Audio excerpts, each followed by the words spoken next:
Good morning. This is White Raptor News Ministries. All praise and glory to the Supreme Spirit of Truth, the Living One. We're here at Ruth, chapter 2.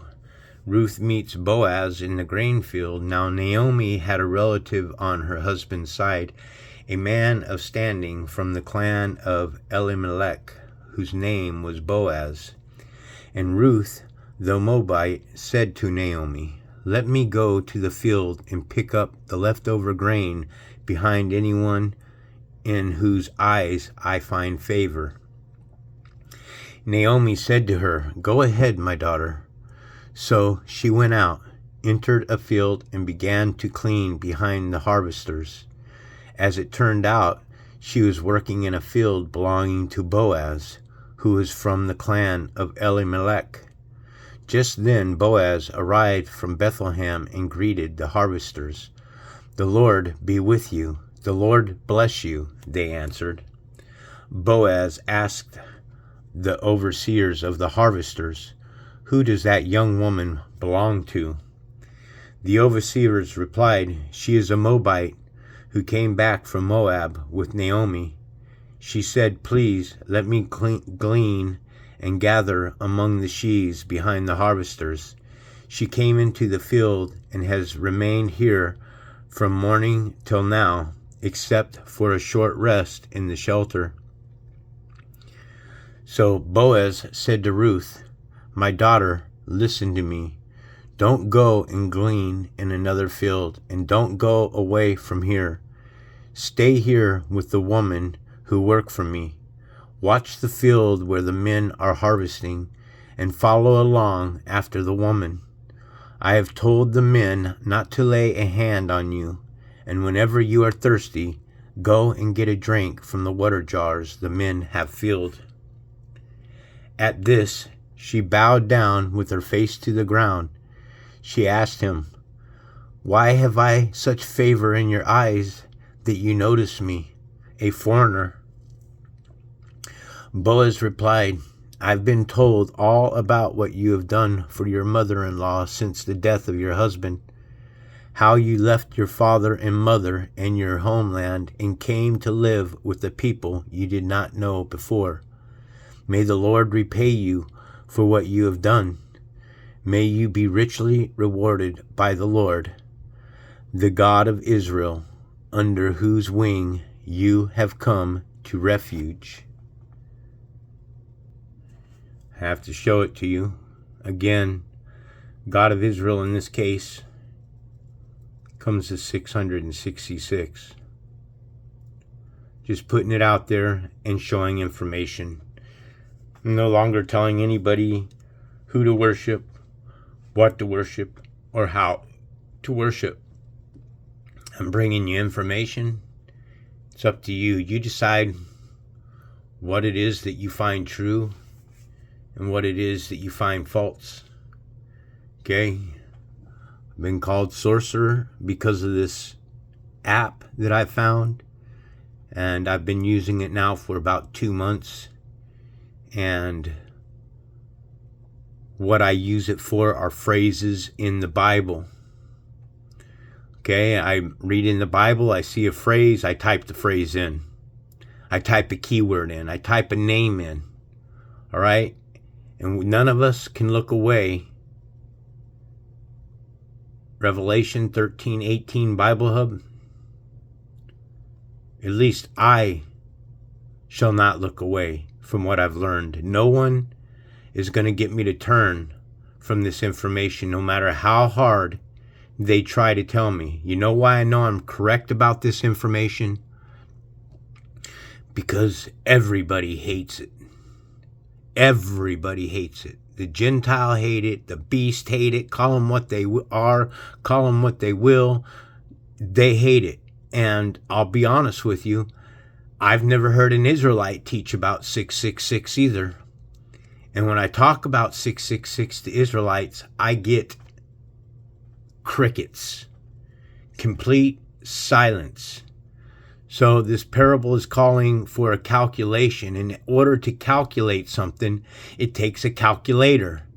It takes calculations through enumerations. It takes someone to compute a number. Okay, this number has to be computed. So I just don't know what to tell you. I'm not turning back from what I've learned. If you don't want to accept this is the truth about 666, that's fine with me. I hold nothing against you. My heart is not ill towards anyone anymore.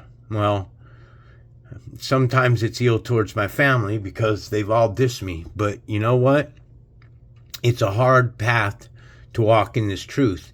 And I believe that when you're walking in the truth, those that mean anything to you, that don't want to hear the truth, are going to fight you tooth and nail. See, I could stop teaching this Bible, stop reading the Bible, stop doing all that. I could go back out into the world.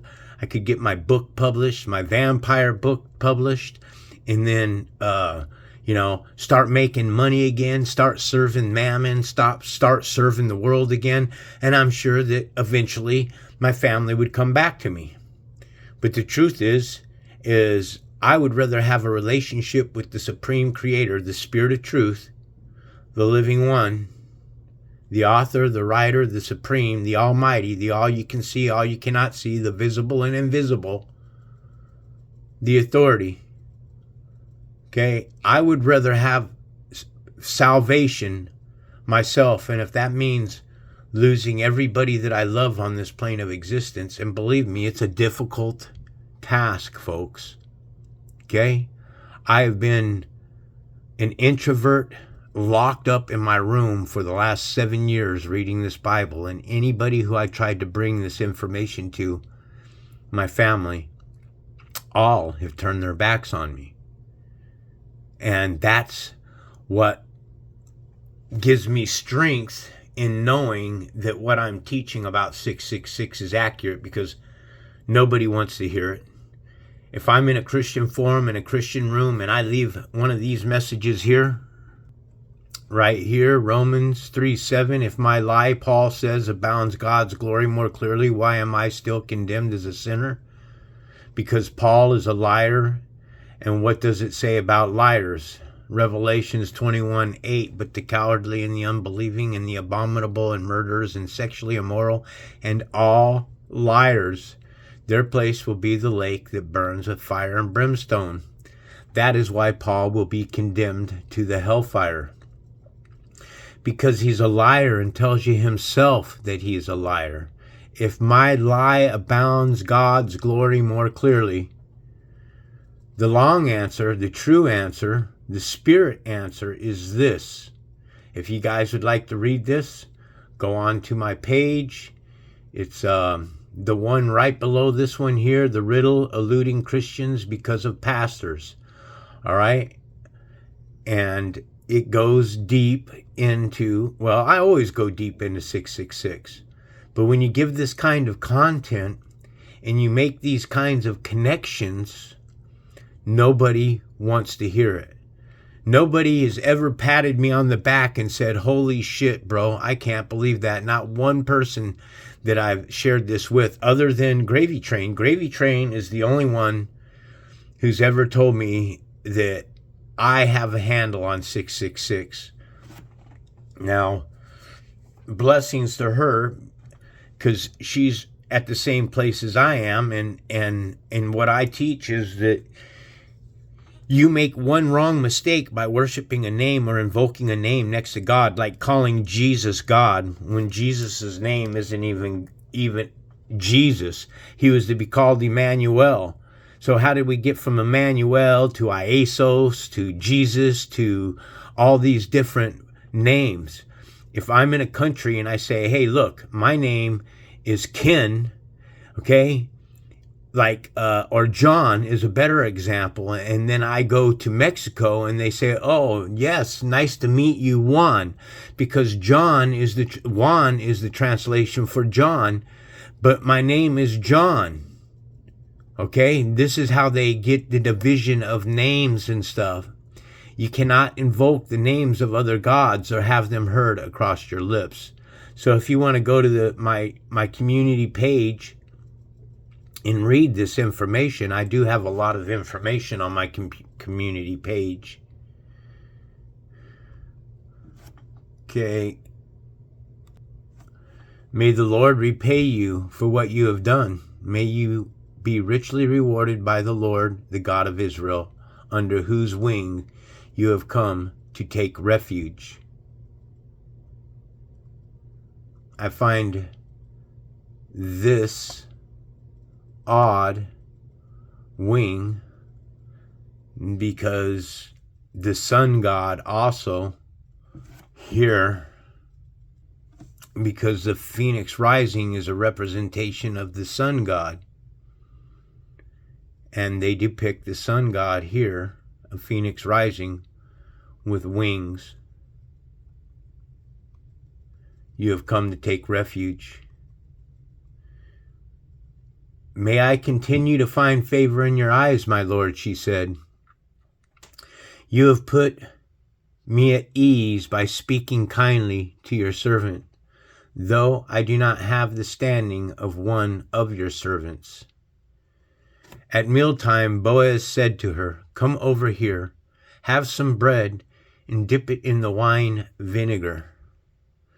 When she sat down with the harvesters, he offered her some roasted grain. She ate all she wanted and had some left over. As she got up to glean, Boaz gave orders to his men, Let her gather among the sheaves, and don't reprimand her. Even pull out some stalks for her from the bundles and leave them for her to pick up, and don't rebuke her. So Ruth gleaned in the field until evening.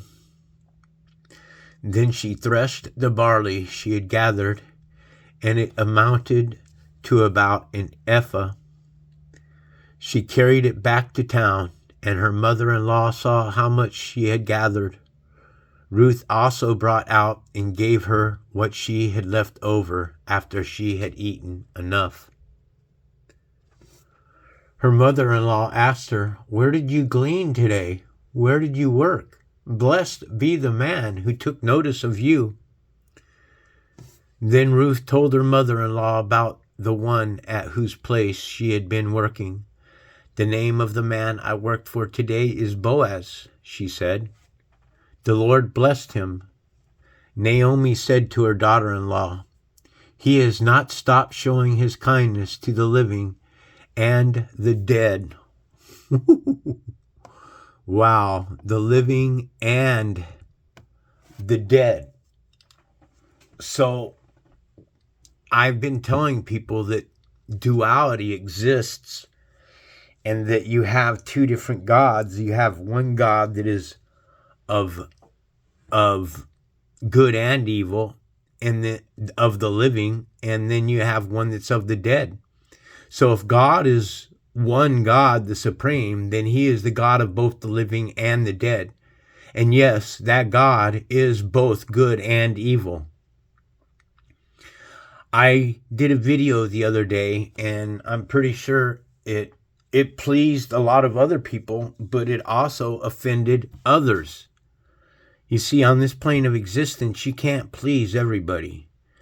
The only way that this plane of existence will be in harmony with one another is if everybody drops to their knees at one time, repents to the Supreme Creator, and asks for His truth to be upon you.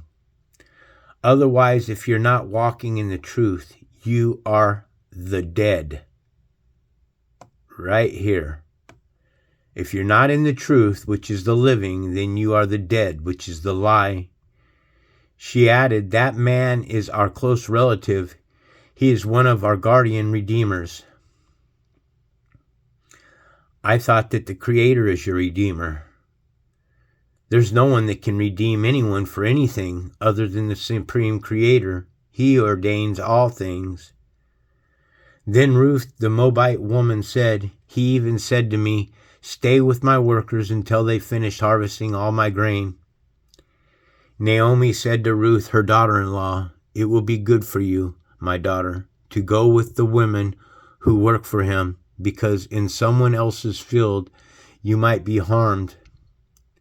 So Ruth stayed close to the woman of Boaz to glean until the barley and wheat's harvests were finished, and she lived with her mother-in-law. All praise and glory to the Supreme Spirit of Truth. This is White Raptor News Ministries.